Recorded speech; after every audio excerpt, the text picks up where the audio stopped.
So today's video is my MAC eyeshadow collection video. The reason I wanted to do this is because I've 1A, never done it, and 2, it's such a nostalgic video and I want to kick it back old school and kind of revive certain video topics that were huge back in the day, and we're talking like the early beginnings of the the beauty online community on YouTube. And MAC was just a brand everyone like gravitated towards. Their eyeshadows are cult classic, and now I don't have the biggest like MAC eyeshadow collection, but I do have certain cult classic ones, and I want to show you what I do have. I'm going to tell you whether or not I would repurchase it and see my MAC eyeshadow collection. Let's begin. First one is called Ricepaper, and this has a yellowish tint undertone, and it has a bit of a sheen. One of my most used MAC eyeshadows ever. This is something I would repurchase, and the yellow undertone really pairs nicely with the yellow in my undertone. I can use it as a brow bone highlight all over the lid. I can use it as an inner corner highlight that isn't too stark, because I don't really like a stark inner corner highlight anymore, and it kind of shows up like a nice sheen or a satin on the eyes. Really good eyeshadow. So that is Ricepaper. Next up we have a limited edition. I do have a couple limited edition ones and 2 that I don't know what collection it came from because it was a gift. But this one is called Femme Fi, I think, or Femme Fi, and it is less yellow, a little bit more neutral than Ricepaper. I'm not sure if this is permanent. I don't know what looks similar to this in their permanent range, unfortunately. I used to be really good at MAC eyeshadows, like knowing them off the, just off the cuff like that. I don't anymore. Also does look like a sheen on the eyes, and because it's more neutral than Ricepaper, I tend to wear this a lot if I just want a simple brown smoky eye, for example. I pop this on and I do really like that one. So those are sort of like my neutral shades. Really recommend Expertise. And this is much more pink compared to the first 2 that I showed you, and for that reason I love it. It has a nice shimmery finish and it looks great all over the lid. If you just want to wash a color all over the lid, this is a nice shade and color. I personally love it on my yellow undertone. That pink really pulls like on my yellow undertone, which is why I like it. I wear it a lot in spring, and with cranberry shades it's a really beautiful eyeshadow. Next up we have a cult classic, and this one is called Woodwinked. This is what I would consider a one eyeshadow look. For some reason, I don't know why, it looks really shimmery in the pan, but you can blend this into the crease and it just becomes a different shade, so you don't need to wear more than this eyeshadow really. So I tend to wear this a lot when I'm in a hurry and I just want a neutral look. Woodwinked is one of the classics, and you will never regret this one, I don't think. It's a beautiful shade. It looks good on warm skin tones, cool skin tones, and all eye colors. So I really loved that one. This is one of my favorite MAC eyeshadows of all time. This is MAC Expensive Pink. And if you're familiar with melon pigment, it's like a pinky version of that. It has a nice gold reflex, or sheen I should say, in here. And it functions like a shimmer eyeshadow. I love this so much, and there is a shade in the Too Faced Sweet Peach palette that just looks so much like this. That one's a bit more of a peachier version, but to me, I feel like when you open the Too Faced Sweet Peach palette, that's what you see when you open it. So if you love that shade, you don't need to purchase the whole palette. You can just get Expensive Pink on its own. It's a really beautiful eyeshadow, and I highly recommend it if you have like a medium undertone. So the next one is a limited edition one. It's called Saffron, and it's a matte finish. This was released in the Mickey Contract collection in 2011. Old, I know, which is why I'm on a no-buy. And this was actually released way before warm tone eyeshadows were a thing. And it is very similar to one in their permanent line called Royale. Mickey Contract, I should say, for anyone who doesn't know, is one of the most famous Indian makeup artists in India, and his collection was geared towards like medium skin tones and women of color, which it was an amazing collection, so really happy I have that. But Rule is very comparable to that shade as well. Another limited edition eyeshadow, which I'm so sorry for these limited edition eyeshadows, but it's called Hypnotic, I think. This is a really interesting eyeshadow. It's a purple taupe with a pinkish icy undertone. Really beautiful, and I love it, you know, all over the lid with a really deep dark purple on the outer corner. A unique shade that would be something I would repurchase in the future if I saw it, but not until I finish the one I currently own. Next is a permanent shade. This is called Trax, and it has a bit of a neutral purple undertone. I would say it has a hint more warm because there's gold glitter in there. And this is one that I fully regret buying because I just don't like it. It's one that benefits from a base. It definitely needs like a base, or it just falls flat when I wear it. I think it looks better on, you know, individuals with green eyes. It's just a lot of work to get it onto the eye, but I'm thinking of putting this in a project like 10 pan or something, just so I can finish it and get it out of my collection, because I do regret that.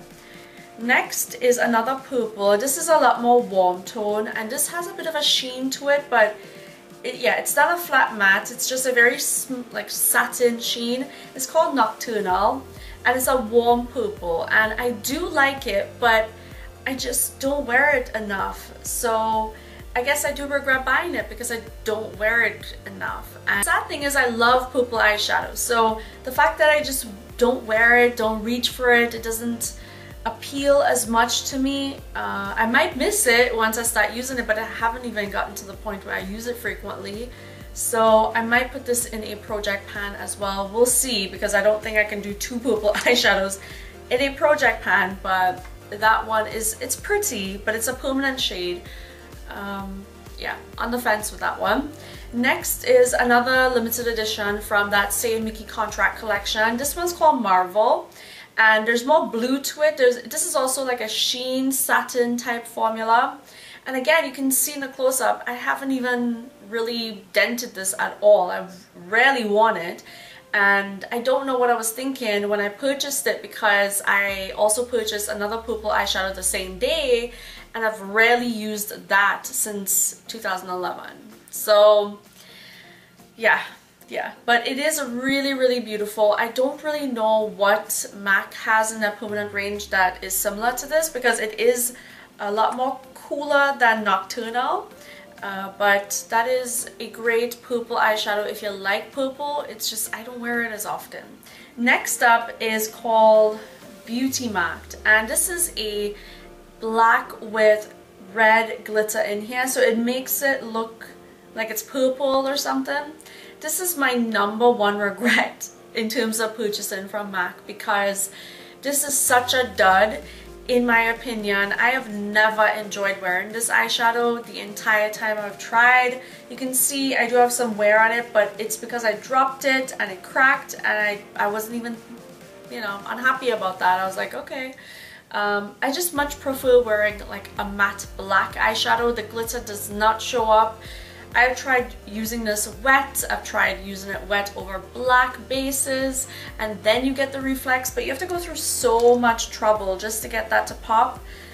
Yeah, big regret. The next 2 are limited edition MAC eyeshadows as well, and I'm not really sure the names of them because they were a gift, but I'll show you anyways, because I'm not sure if you might recognize them because I don't know the names of them.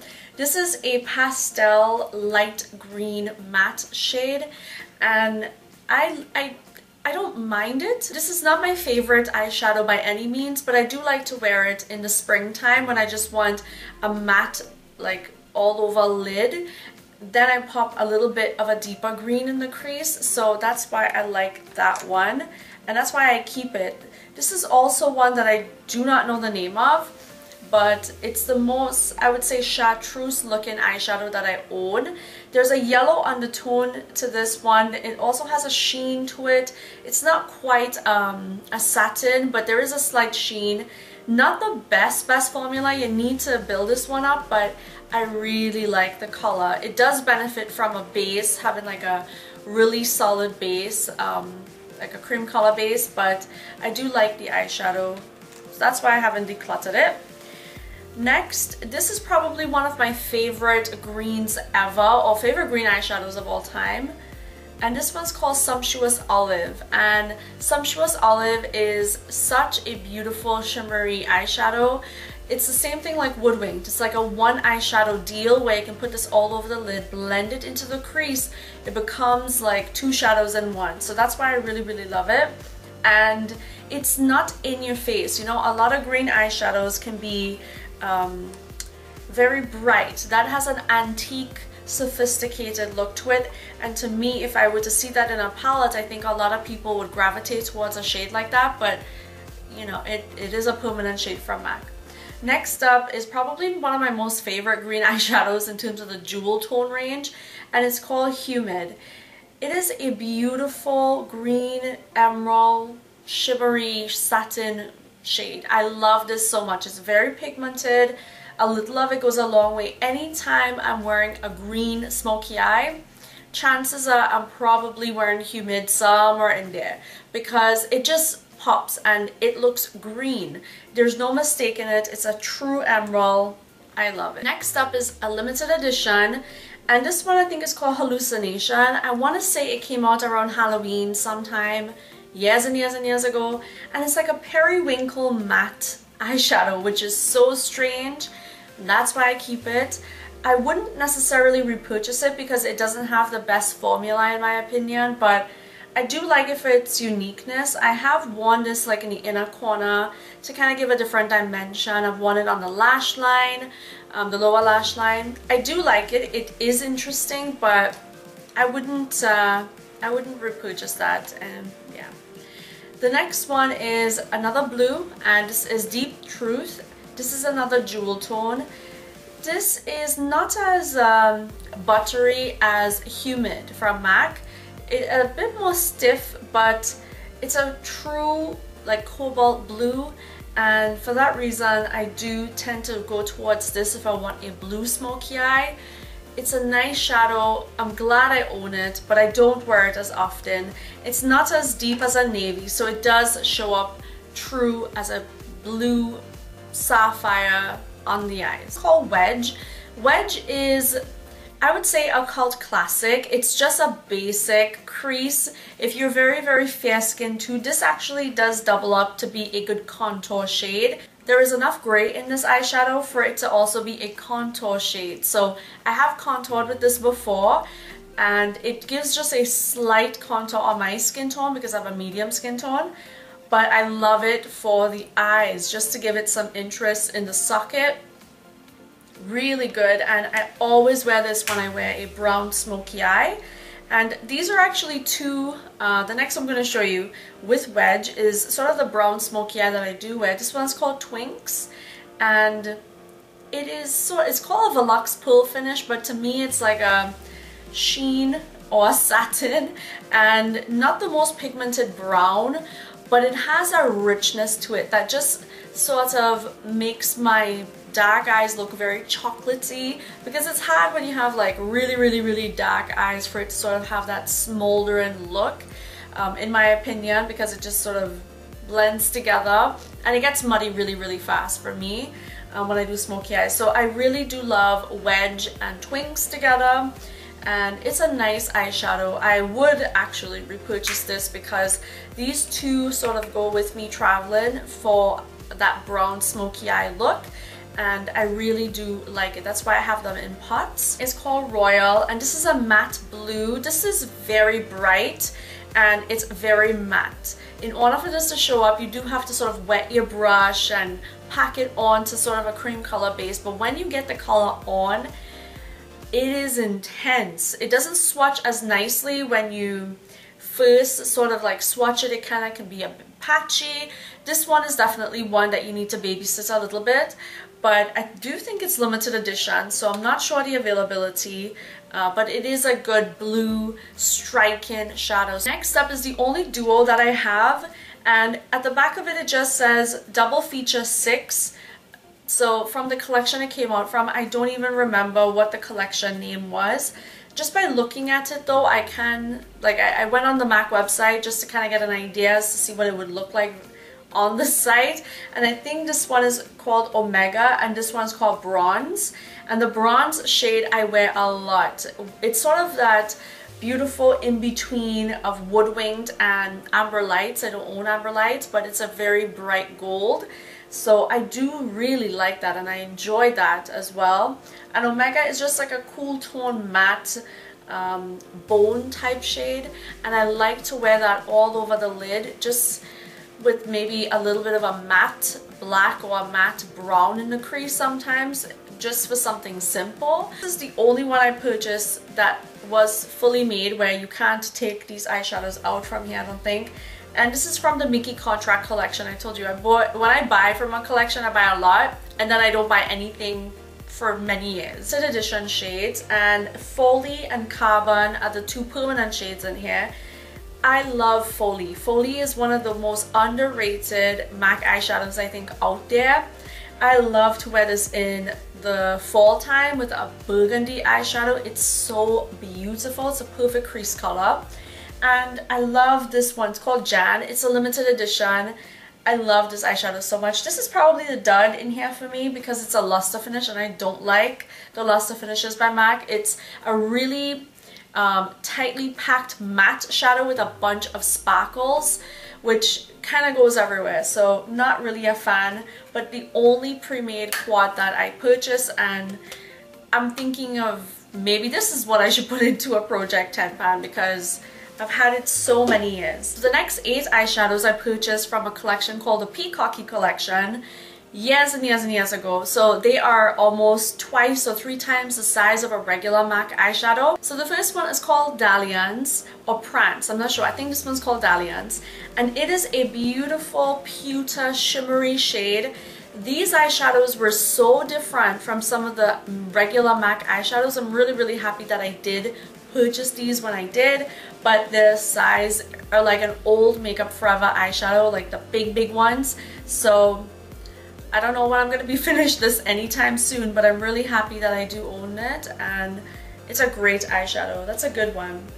Next up is Prance. I believe this one's Prance, and this is similar to Hypnotic or Hypnotizing. I'm not sure the name of the earlier limited edition one that I showed you. This is a bit more pink and a bit more silver. Doesn't have as much purple in it, but it is a beautiful shimmery eyeshadow. The thing is, these are so shimmery that I have to use a light hand with it, but it's a great eyeshadow, and I am so surprised that they never re-released these eyeshadows since 2011 because those were great. From the same collection, this one's called Tweet Me, and if you have MAC's Melon Pigment, this is essentially melon pigment in an eyeshadow form. I do wear this a lot more in spring and summer than any time of year, sometimes in the fall, but not as much, and it is a lot more orange tone than Expensive Pink. Expensive Pink is definitely more pink, as the name, you know, would imply, but I do really like this, and I don't get enough use out of it. So that is the benefit of doing videos like this, because I have to, you know, it gives me a chance to show you what I do own, but to go back in my collection and be like, you gotta use some of that. This one is called Paparazz-she or Paparazz-she, something like that. A gorgeous pumpkin spice, shimmery, coppery, orange tone shade. This looks so beautiful on blue eyes. It's insane. I tend to wear anything anyways, and it was sort of the beginnings of the warm tone shadows for me. I never used to wear really warm eyeshadows until I purchased these, and I'm really happy that I did because they're still standouts in my collection. This one is called Spectacle of Yourself, and I love this brown. This is such a unique brown. It kind of reminds me a little bit of Twinks, but it has a bit more red in here, and because of that red undertone, it really pops. It's the reddened undertone in this one too. Really gorgeous shimmery shade. I would repurchase this if I saw it in another collection, but I have to get through it before I can repurchase it. So that is one that I definitely would recommend if you do see it. I'm not quite sure why they haven't re-promoted these, or maybe they have, I just don't pay attention anymore. So the next one is called Center Stage. This is a more cool tone brown, and it is also a shimmer. This is one I wouldn't repurchase. I'm not quite sure why I even got it in the first place, because it's not a unique brown by any means, and because it's a shimmer, I don't like to put it into the crease, so I tend to keep and focus it just on the outer V. It's called Odalisque, and this is a peacock blue shimmer. Love this one, but I just don't wear colors like this as much as I used to. Even though I'm really drawn to shades like this, I don't tend to wear them a lot outside of spring and summer. Probably more in summertime is when I reach for shades like this, and then I notice I kind of get like carried away, and it's like all blue, all teal, and it becomes a smoky eye. This one is the final one, actually. I lied. This one's the final one from that collection, and when I depotted it, it smashed, so I repressed it. And this one is the one that's very similar to Marvel, which was that limited edition one I showed earlier from the Mickey Contract collection. And it's called Noir Plum. It is a nice, pretty, like purple. It has a bit more of a neutral purple tone to this, and it does have a shimmer as well in here. I do really like it, but I don't wear purple eyeshadows as much anymore. The final two, this one, I had to put it in here because it's a baked eyeshadow. It's called Young Punk, and this is what I wanted Beauty Mark to be. And if I had to choose between Beauty Mark and this, I would definitely choose this because essentially it's the same thing. It's like a black base with a ton of purple glitter. With a glitter glue, you can get this to show up, the purple glitter, and you can also wet your brush and it does show up, so I would prefer this one over that one, but I haven't worn that in so long. The final one is a pressed pigment. The reason I put this in here is called Day Gleam, and the reason I put this in here is because I tend to wear this over neutral shades. It does have a really light champagne base color to it, and this really refined silver shimmer or glitter particle, and it just looks super sophisticated on the eyes. There are times where I wear this for like a nice glossy lid and an easy defined crease, and I think it looks really chic. It kind of reminds me actually of, you know, those Tom Ford sophisticated glitter in their in the quads. Kind of reminds me of that. So that is it. That is my entire MAC eyeshadow collection. Old school video. I hope you enjoyed it. I hope you enjoyed this video. It was a throwback to the beginnings of YouTube, and yeah, let me know if you own any of the shadows that I showed or any that you recommend, so when my no-buy is done in the future, I can put it on a wish list and check it out next time I go to MAC. So thank you so much for watching. I really appreciate your time. I'll see you in the next video. Bye.